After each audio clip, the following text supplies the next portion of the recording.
美国正在亚洲发起大规模的联合军事演习，总共有17个国家参加，魑魅魍魉，各有不同，并非铁板一块。中国应当如何各个击破呢？各位网友，大家好，欢迎来到评估，我是易评估。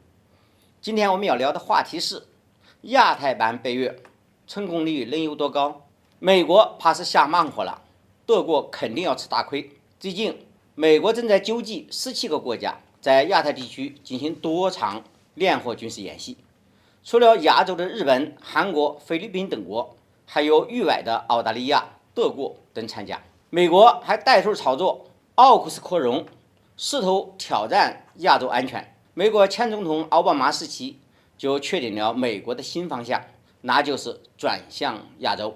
到了美国前总统特朗普时期，美军更是号称要将其60%的军力部署到亚洲。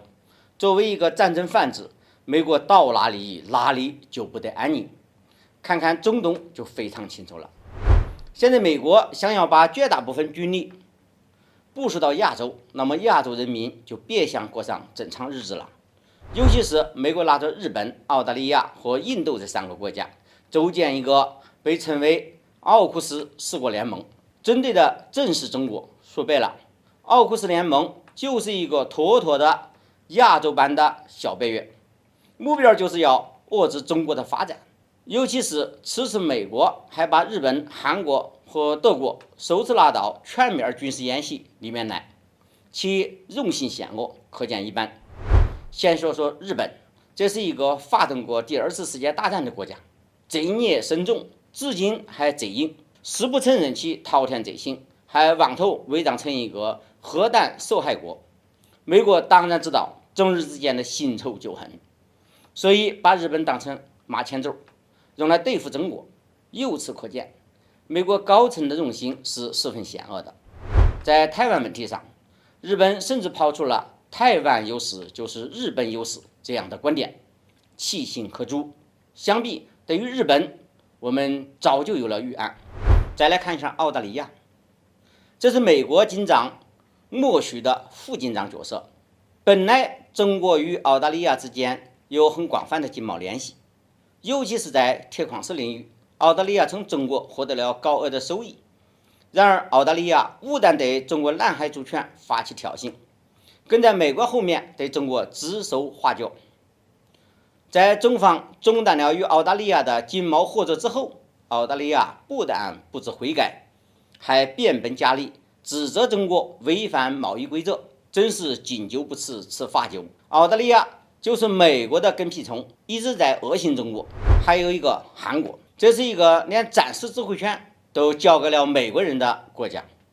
当然日韩两国都差不多，战时指挥权都在美国人手中。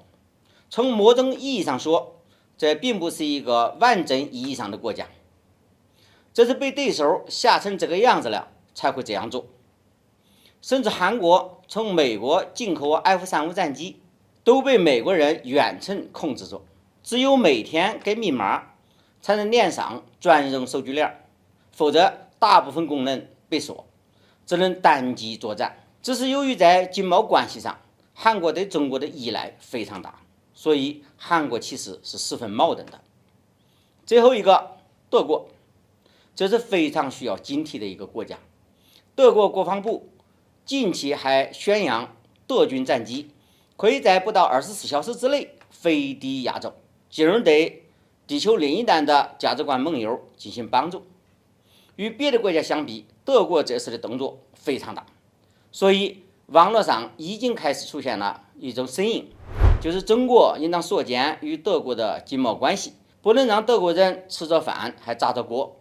从德国人与日本越走越近的现实做法来看，确实是很有必要的。德国人估计是要吃大亏了。当然，其他的东盟国家，比如马来西亚、新加坡和菲律宾等等，由于在经济上非常依赖中国，因此并不会对中国形成什么特别的威胁。从经济实力或者军事实力上来看，不管是日本还是澳大利亚还是韩国等，都是狐假虎威。现在想与中国单挑，几乎都是找死。